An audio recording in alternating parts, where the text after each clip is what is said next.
It's 2 in the morning.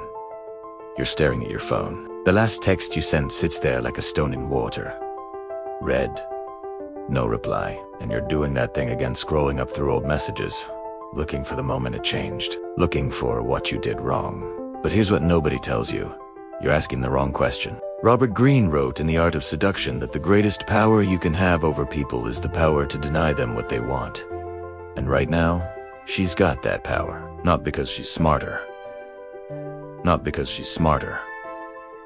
Not because she played you, but because you gave it to her. You handed over your peace, your focus, your self-respect, and said, "Here, do what you want with these." And she did. Now you're stuck in this loop, checking your phone, replaying conversations, wondering if maybe, just maybe, if you say the right thing, she'll remember who you were to her. But Epictetus, the stoic philosopher, said something that'll shake you awake. We suffer not from the events in our lives, but from our judgment about them. You're not suffering because she left. You're suffering because you keep judging yourself through her eyes, through her silence, through her coldness. And every second you do that, you lose another piece of who you are. My name is Rockstar Love Therapy, and I'm gonna tell you something your friends won't. Something the movies never show you. Something that's going to hurt before it heals. The woman who hurt you did you a favor, not on purpose. She doesn't care enough for that. But she showed you exactly where you've been lying to yourself. Because let me ask you something real. Would a man who truly valued himself stay where he has not wanted? Would a man who knew his worth begged for breadcrumbs from someone who was eating full meals somewhere else? Would a man with self-respect send that 5th text when the first 4 got ignored? No. But you did, and that's not about her. That's about you. Nietzsche said, "The snake which cannot cast its skin has to die." And right now, you're that snake, trying to grow while still clinging to the old skin. The old version of you who thought love meant sacrifice, who thought loyalty meant accepting disrespect, who thought being patient meant being a doormat. That version of you has to die. Not metaphorically. Actually, die. Because he's the reason you're here. He's the reason you keep attracting the same pain in different faces. Yes, the reason she knew she could treat you like an option, and you'd still choose her like a priority. And I know what you're thinking. But I loved her. Real love means fighting for it. No. Real love means knowing when you're fighting alone. Arthur Schopenhauer said something brutal. We forfeit 3/4 of ourselves in order to be like other people. You've been forfeiting yourself trying to be what she wanted. Trying to prove you're enough. Trying to show her that if she just looked closer, she'd see your value. But here's the truth that's going to set you free. She saw it. She just didn't care enough to protect it. And that's not about your worth. It's about her capacity. Some people can hold diamonds and still drop them looking for rocks. That's their nature. And you can't fix that with more effort, more love, or more patience. Marcus Aurelius wrote, "You have power over your mind, not outside events. Realize this, and you will find strength." The outside event is her leaving, her coldness, her games. You have 0 power over that but your mind. The story you're telling yourself, the meaning you're giving her absence, that's all yours. And right now, you're using that power to destroy yourself. You're creating stories. Maybe she's testing me. Maybe she needs space. Maybe she's scared of how real it was. And every story keeps you locked in place while she moves on without a second thought. Machiavelli said, "Men are so simple that he who seeks to deceive will always find someone who will allow himself to be deceived." Stop allowing it, because here is what is really happening. While you're sitting there, analyzing every word of her last message, she's out living her life. While you're wondering if you should text her, she's not wondering about you at all. While you're losing sleep, she's sleeping fine. And I'm not saying that to hurt you. I'm saying that to wake you up. Jordan Peterson talks about standing up straight with your shoulders back as the first rule of life. It's about self-respect. It's about carrying yourself like you matter. And you can't do that while you're bent over, picking up crumbs from someone who won't even give you the full meal. So here's where we start. Not with hate, not with revenge, not with trying to make her jealous or proving she was wrong. We start with something harder. Honesty. You have to get honest about what you've been accepting. Honest about how you've been showing up. Honest about the fact that somewhere along the way, you stopped being the prize and started acting like the contestant. Plato said, "The first and greatest victory is to conquer yourself, and that's your mission now. Not to conquer her heart, not to win her back, but to conquer the part of you that thinks you need her to feel whole, because you don't." And over the next 5 lessons, I'm going to show you exactly how to handle this. Not by pretending you don't care. Not by playing games, but by becoming someone who genuinely doesn't need validation from people who could unsee their value in the first place. This is going to challenge everything you think you know about love, loyalty, and self-respect. And if you stay until the end, you won't just know how to handle her. You'll know how to handle yourself. And that's the only power that matters. Let's begin. All right, let's talk about the first way to handle a woman who hurt you. It's simple, but it's not easy. Stop feeding the ghost. You know what I'm talking about. A ghost is something that's not really there, but you see it everywhere. You see it in your notifications. You hear it in songs. You feel it in places you used to go together. You spend your entire day organizing your life around the tiny possibility that she might text. That's what she's become. A ghost. She's not in your life anymore, but you keep feeding her. You feed her with your energy, your thoughts, your time. Every single time you check to see if she viewed your story, you're feeding the ghost. Every time you post something just hoping she'll see it, you're feeding the ghost. Every time you drive past her street or stay up late wondering what she's doing, you're feeding that ghost. Psychologists call this a repetition compulsion. It's this weird thing your brain does, where you keep repeating painful experiences. Almost like you believe that if you do it enough times, the ending will finally change. But it won't. The ghost doesn't get more real the more you feed it. It just gets more powerful. I had a client once. Let's call him Marcus. He got dumped 3 months before he came to me. But when he sat down, he talked about her like they broke up yesterday. He knew her schedule, where she went on weekends, what she posted that morning. I asked him, "When was the last time you went a full day without thinking about her?" He just looked at me like I'd asked him to fly. "I can't," he said. "She's everywhere." But she wasn't. She was nowhere. He was the one carrying her ghost with him everywhere he went. And that ghost was eating him alive. Here's what you need to get. Every thought you give her is a choice. Every single time you imagine what she's doing, that's a choice. When you rehearse what you would say if she came back, that's a choice. And every choice you make to feed that ghost is a choice to starve yourself. You cannot build a new life while you're still living in the old one. You can't move forward while you're staring backward. And you definitely can't attract something better while you're still attached to what broke you. Here's what stops today. The checking, the stalking, the accidental drive-bys. Suddenly caring about what mutual friends are up to. Playing those songs just to feel something. All of it. You are cutting off the food supply. And I know what you're thinking. But what if she reaches out and I miss it? Let me tell you something important.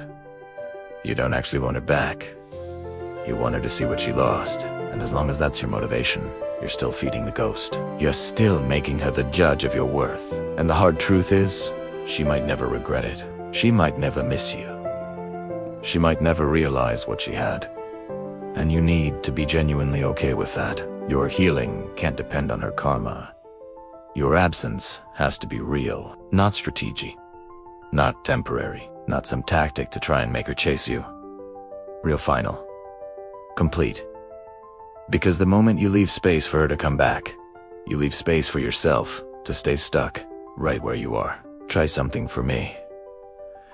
Right now, take out your phone, go to her contact, and ask yourself one question. If she texted me right this second, would I be happy? Or would I just be relieved that the pain paused for a minute? Be honest. Because if it's relief you're chasing, that's not love. That's addiction. You're addicted to something that just makes you forget you're unhappy. She is your drug, and you keep going back for another hit, hoping this time it'll feel like it used to, but it won't.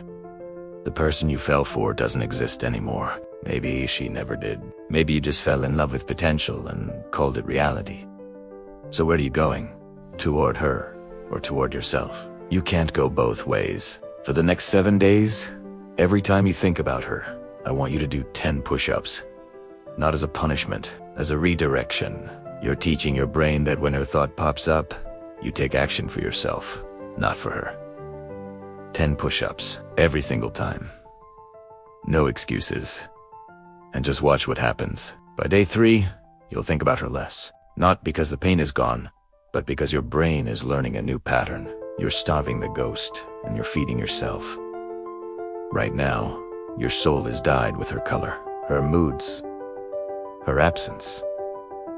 It's time to change the dye, and that starts with stopping the feed. Stop feeding the ghost. Stop giving energy to someone who isn't even in the room. Every second you spend on her is a second stolen from the man you are supposed to become. And that man, he doesn't check her page. He doesn't wait for a text. He's too busy building a life she'll never be part of.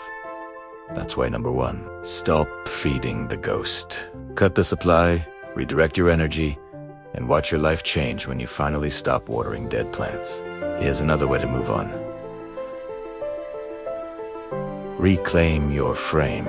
This might be the most important concept you'll ever learn, and most men don't get it until it's way too late. Frame is who controls the reality of the relationship. Whose version of events matters. Whose emotions set the temperature. Whose needs get prioritized. And right now, she controls your frame, even though she's gone. Robert Greene explains in The Laws of Human Nature that the person who controls the frame controls everything, and you've handed her the remote control to your entire emotional state. She doesn't text, and you spiral. She posts a picture, and your day is ruined. She acts cold, and you question everything about yourself.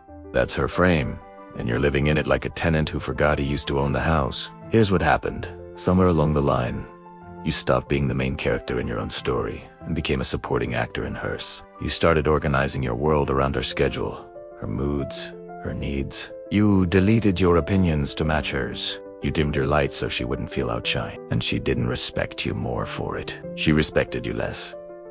Machiavelli understood this 500 years ago. He wrote, "Men judge generally more by the eye than by the hand. Everyone sees what you appear to be, if you really know what you are." She saw you bend. She saw you fold. She saw you change yourself to keep her. And what she felt was disgust. Not because you loved her, but because you loved her more than you loved yourself. And nobody respects that. Not even the person benefiting from it. I am going to tell you something that might make you angry. The moment you started chasing her validation, you lost her attraction. Women don't fall in love with men who need them. They fall in love with men who choose them. There's a difference. Need is weak. It's desperate. It says, "I can't survive without you, so please don't leave." Choice is powerful. It says, "I'm complete on my own, but I'd like to share my completeness with you."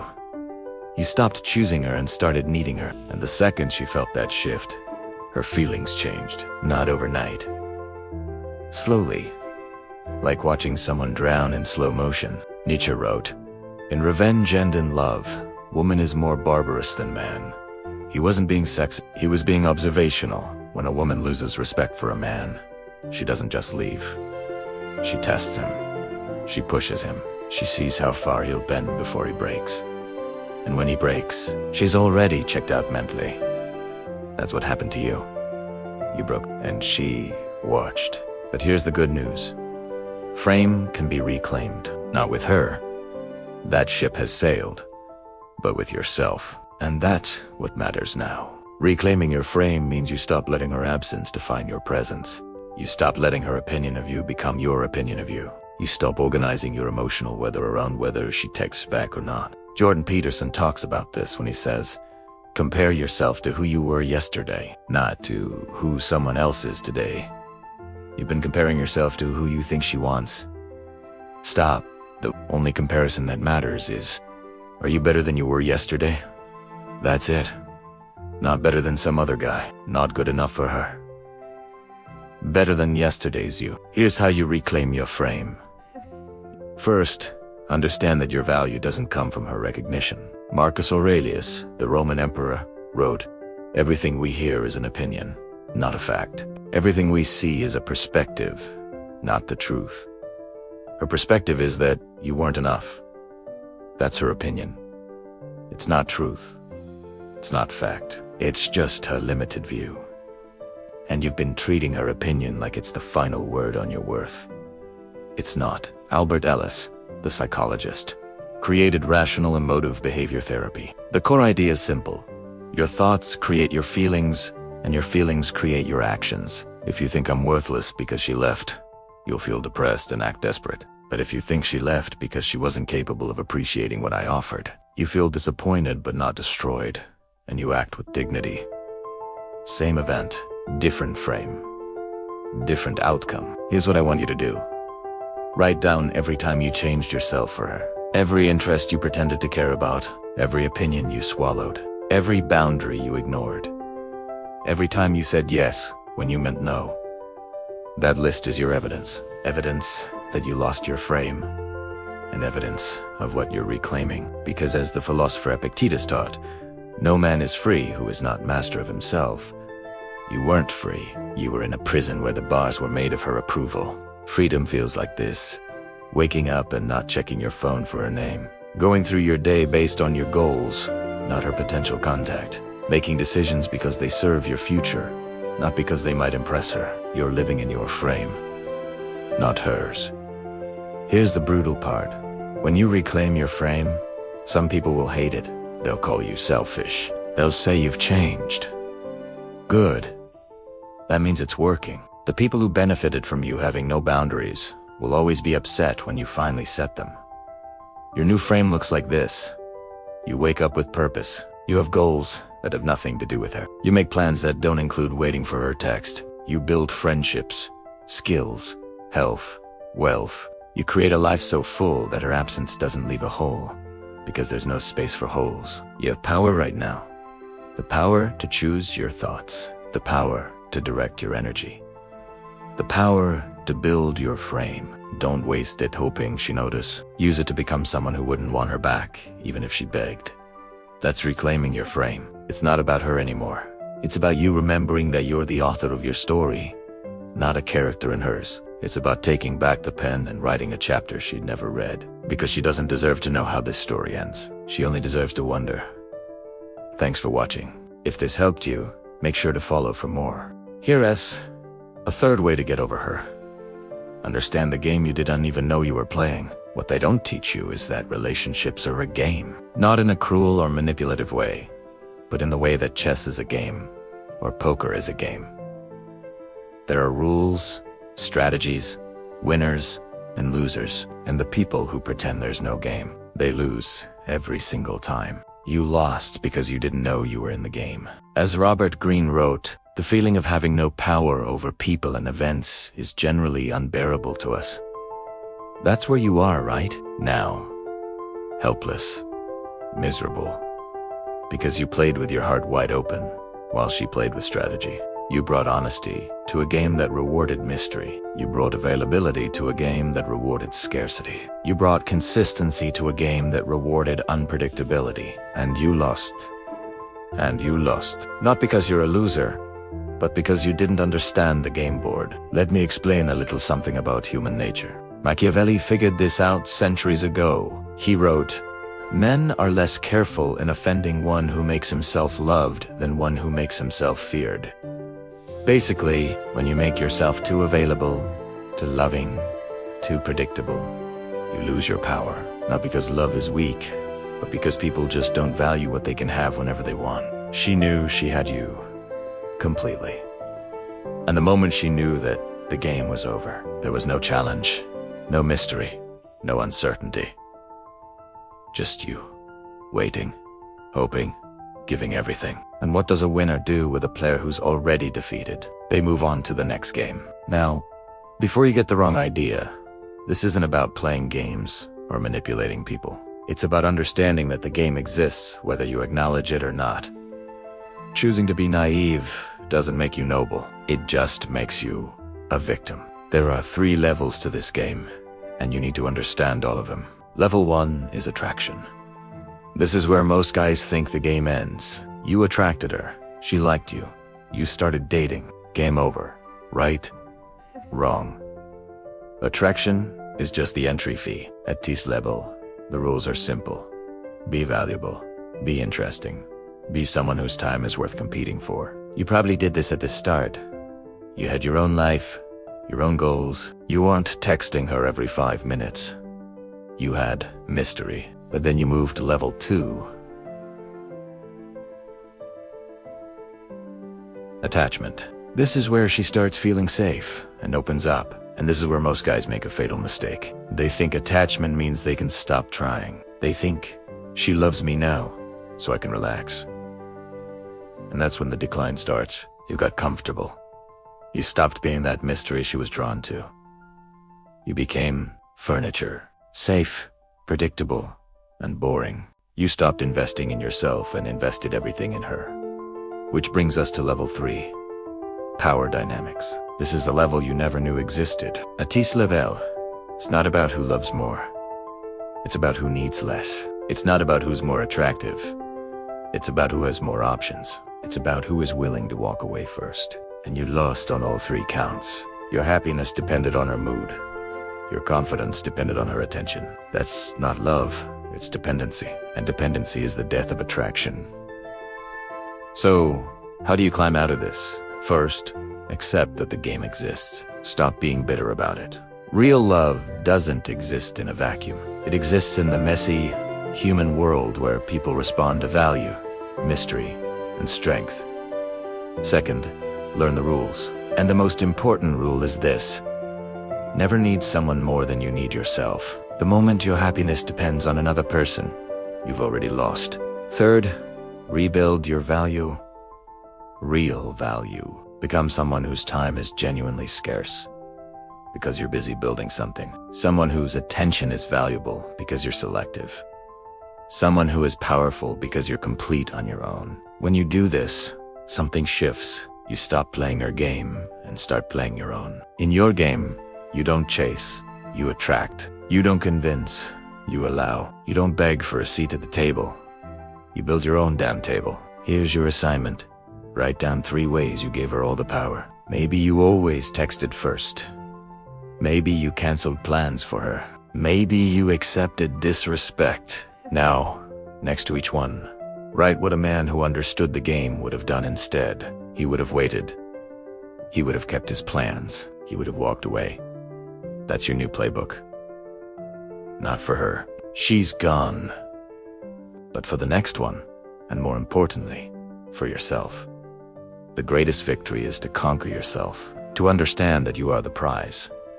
The game will always exist, but now you know the rules.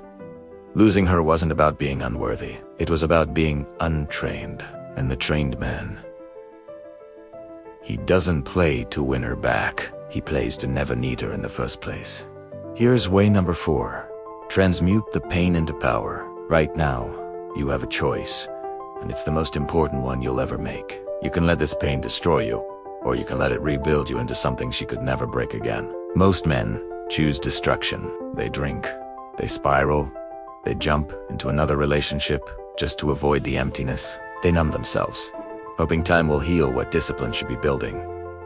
But you're not most men. You're still here, listening, learning, fighting for yourself even when it hurts. Nietzsche famously said, "That which does not kill us makes us stronger."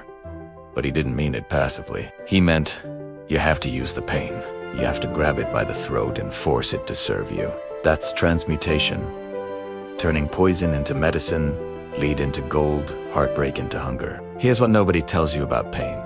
It's pure, neutral energy. You can use it to build or to destroy. The crushing weight in your chest, the anger, the confusion that is rocket fuel, if you know how to refine it. Stop running from the pain. Sit with it. Feel every ounce of it. Marcus Aurelius wrote, "What stands in the way becomes the way."